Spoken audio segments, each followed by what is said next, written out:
My name is Mohammad अमान। और आज हम देखेंगे कि हम किस तरीके से जो होवर पर एनिमेशंस होते हैं उसको कंट्रोल करते हैं। मैं एक प्रैक्टिकल एग्जांपल लूँगा। तो इसके लिए हम अपने एज पर आते हैं और जैसे कि आप देख सकते हैं ये एक लाइव वेबसाइट है और इस पर ये देखेंगे कि आप एक गैलरी है जिस गैलरी में बहुत सारी इमेजेस हैं। अगर मैं इस पर किसी भी एक इमेज पर होवर करता हूँ तो बाकी जो इमेजेस हैं वो श्रिंक हो जाती हैं और उनकी ओपेसिटी भी कम हो जाती है। अगर मैं इसकी जगह दूसरी कोई इमेज सेलेक्ट करता हूँ तो सेम थिंग वो दूसरे पे भी अप्लाइड होगी। तो इसी चीज़ को आज हम देखेंगे कि हम किस तरीके से। मैंने एक डेमो के लिए एक पेज ले रखा है जिसमें एक हमने ग्रिड बनाया हुआ है और ग्रिड में हम देख सकते हैं कि यहाँ 4 इमेजेस हैं और अभी इनके ऊपर कोई भी एनिमेशन अप्लाइड नहीं है। हम आ जाते हैं अपने वी एस कोड पर। यहाँ वी एस कोड पर मैंने पहले से ही एग्जाम्पल के लिए टेम्पलेट लिया हुआ है। ये वही टेम्पलेट है जो आपको अभी दिख रहा है यहाँ। ये मेरे लोकल होस्ट पे चल रहा है और जो इसके लिए CSS थी वो भी ऑलरेडी लिखी हुई है। ये जितनी भी इमेजेस हैं वो मैंने यहाँ HTML में इमेज टैग का यूज़ नहीं करा है। इसके बजाय मैंने, क्योंकि बैकग्राउंड इमेजेस हैं, तो मैंने जितने भी स्पैन एलिमेंट हैं उनके लिए एक बैकग्राउंड इमेज सिलेक्ट कर ली है। और अब हम देखेंगे कि इस चीज़ को हम कैसे अचीव करते हैं। तो आप देखेंगे कि ये जो हाइट वगैरह है वो यहाँ सेट हुई हुई है। अगर मैं इसे चेंज करके दिखाता हूँ कि ये प्रॉपरली वर्क कर रहा है या नहीं, कि अभी अभी तो इसकी हाइट 300 पिक्सल है। तो चलिए इसे थोड़ा चेंज करके देखते हैं। अगर मैं इसे करता हूँ 200 पिक्सल तो ये काम करनी चाहिए। और ये देखिए जो हाइट थी सारी इमेजेस की वो इक्वली 200 पिक्सल हो गई है। तो इसे वापस से 300 पिक्सल कर देते हैं।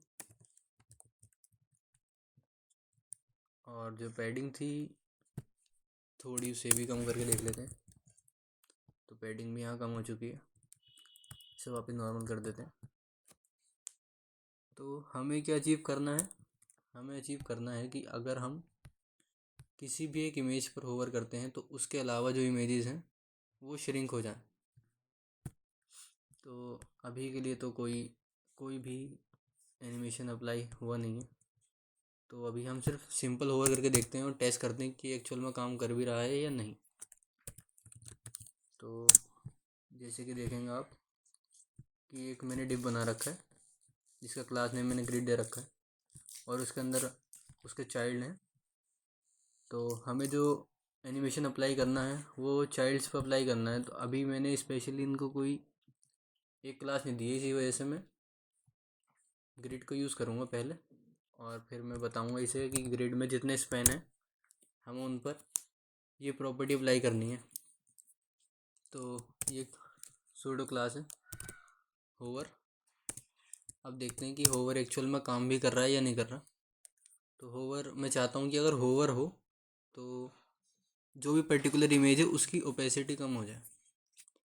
तो उसके लिए मैं कर देता हूँ ओपेसिटी और हम एक वैल्यू दे देते हैं 0 से 1 के बीच में, तो 4 दे देते हैं।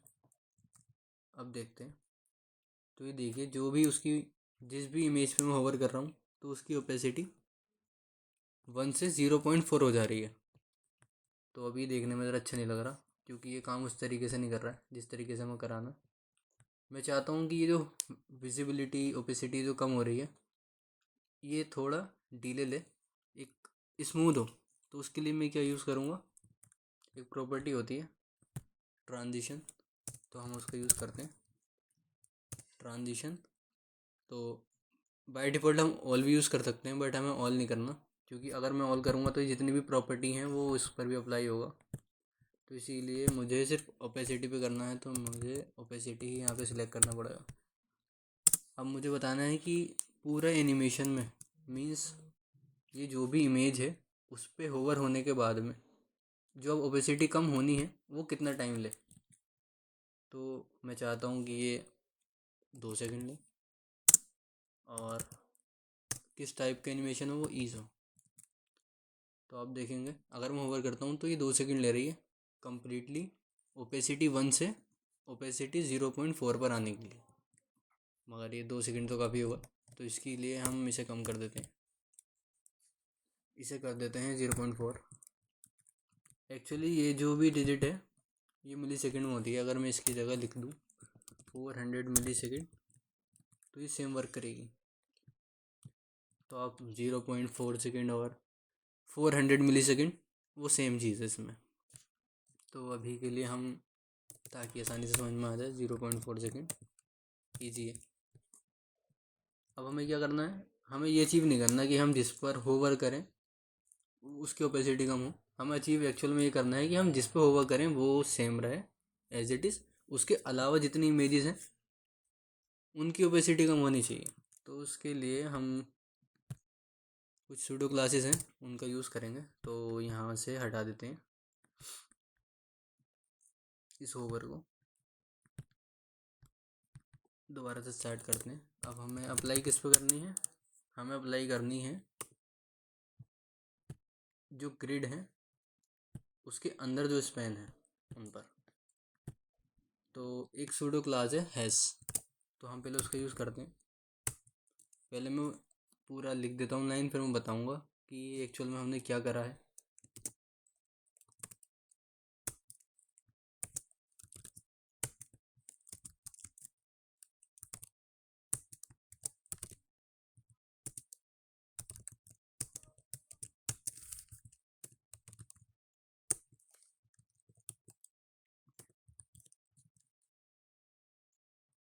तो देखिए जो हमें अचीव करना था वो तो हमने कर लिया।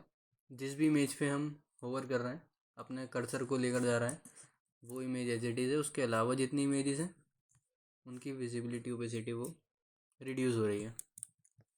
तो अब ये मैंने क्या कर दिया, तो चलिए समझते हैं इसे। तो हमें देखना पड़ेगा इसका स्ट्रक्चर क्या है। तो इसका स्ट्रक्चर ये है कि एक डिव है जिसकी क्लास मैंने ग्रिड दे रखी है, उसके अंदर उसके चाइल्ड हैं जो कि स्पैन है। तो फर्स्ट लाइन से स्टार्ट करते हैं कि पहले तो हमने ग्रिड एक्सेस करा। अब हमने देखा कि प्रॉपर्टी है हैश, बिल्कुल हैश उसी तरह काम करता है कि कोई किसी चीज़, किसी के पास क्या वो चीज़ है एक्चुअल में। तो क्या ग्रिड के पास ग्रिड हैश जो उसके अंदर स्पेन है क्या उन पर होवर हो रहा है। तो फर्स्ट लाइन ये बता रही है क्या ग्रिड के अंदर जो भी स्पेन है, ग्रिड के अंदर जितने जो भी स्पेन है क्या उसमें से किसी पर होवर हो रहा है। हाँ, होवर तो हो रहा है। तो उसके बाद ये जो एरो सिंबल है ये बता रहा है कि अब हमें क्या चेंज करना है, कौन से जो एलिमेंट्स हैं HTML के उन पर हमें काम करना है। अगर ये काम हो, अगर ग्रिड के किसी एक स्पैन पर होवर हो तो अब हमें क्या करना है। तो हमें क्या करना है, हमारा ये था कि अगर हम इस एलिमेंट पे स्पैन करें, होवर करें, तो बाकी बाकी की विजिबिलिटी कम हो जाए। तो उसके लिए हमने करा कि जो स्पैन होवर नहीं है उनके ऊपर उनकी ओपेसिटी कर दो आप 0.4। तो ये सिंपल है कि अगर कोई स्पैन पे होवर हो रहा है तो जिस स्पैन के ऊपर होवर नहीं हो रहा उनकी ओपेसिटी को तुम रिड्यूस कर दो। तो हमने ओपेसिटी तो रिड्यूस कर दी, बट हमें क्या करना था, जैसे इस पे देखते हैं तो हम देखेंगे ये श्रिंक भी हो रहा है, इनका साइज़ रिड्यूस हो रहा है एक्चुअल में। तो उसके लिए है हमें एक प्रॉपर्टी होती है, उसका नाम है ट्रांसफॉर्म, उसे हम यूज़ करेंगे। और इसके अंदर एक प्रॉपर्टी होती है स्केल। अब ये बहुत तरीके की होती है, तो हम जो स्केलिंग है वो हमें एक्स एक्सिस में करनी है या वाई एक्सिस में करनी है या जेड एक्सिस में करनी है। तो अभी हमें सारी ही डायरेक्शन में करनी है, तो उसके लिए हमने नॉर्मल स्केल लिया। अब जो स्केल गिवन होता है वो बाय डिफ़ॉल्ट स्केल होता है 1, ये स्केल 1 होता है बाय डिफ़ॉल्ट। तो हमें 1 से अब इसे रिड्यूस करनी है, तो हम इसे 0.8 दे देते हैं या 9 दे देते हैं। लेट सपोज 8 दे दिया हमने। तो इसकी अब जो विड्थ है, जो हाइट है वो रिड्यूस होनी चाहिए। तो देखेंगे कि जो हो रहा है ये चीज़ तो सही हो रही है, बट जो ट्रांजिशन है, जो स्मूथनेस है वो नहीं मिल रही। वो इसलिए नहीं मिल रही क्योंकि जो ट्रांजिशन प्रॉपर्टी है वो सिर्फ ओपेसिटी पे अप्लाई हो रही है। वो जो हमारी ट्रांसफॉर्म प्रॉपर्टी है जो स्केलिंग कर रहे हैं हम, उस पर अप्लाई नहीं हो रही। तो उसके लिए हम क्या करते हैं, सेपरेट कोमा, कोमा से सेपरेट करा, और जो हमारी प्रॉपर्टी है ट्रांसफॉर्म, हमें सेम उसी पे अप्लाई करनी है। 0.4 सेकेंड, और ये भी ईज। तो हम देखेंगे अब जो स्केल हो रहा है, स्केल डाउन हो रहा है, वो स्मूथली हो रहा है। चाहे वो कोई सी भी इमेज हो, हम जिस भी इमेज पे करते हैं उसके अलावा जो इमेजेस होती हैं अब वो स्केल डाउन हो रही हैं। अगर ये स्केल डाउन करना है हम इसे स्केल अप भी कर सकते हैं। Let's suppose 1.2। तो होना क्या चाहिए इस बार कि अगर मैं कोई एक इमेज सेलेक्ट करता हूँ तो उसके अलावा जितनी इमेजेस हैं वो अब स्केल अप होनी चाहिए, ना कि स्केल डाउन, क्योंकि हमने अब स्केल को 1 से 0.2 से इंक्रीज़ कर दिया है, तो अब हो गया है 1.2। तो हम देखेंगे जो बाकी इमेजेस हैं वो स्केल हो रही हैं, स्केल अप हो रही हैं, जो कि अच्छा नहीं लग रहा और हमें चाहिए भी नहीं। तो हम वापस से 0.8 कर देते हैं।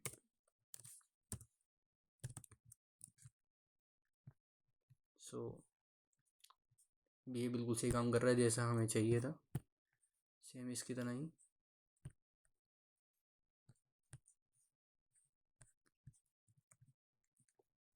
जो कोड है वो मैं प्रोवाइड कर दूंगा, और होपफुली ये यूज़फुल होगा आपके लिए भी। So thank you very much.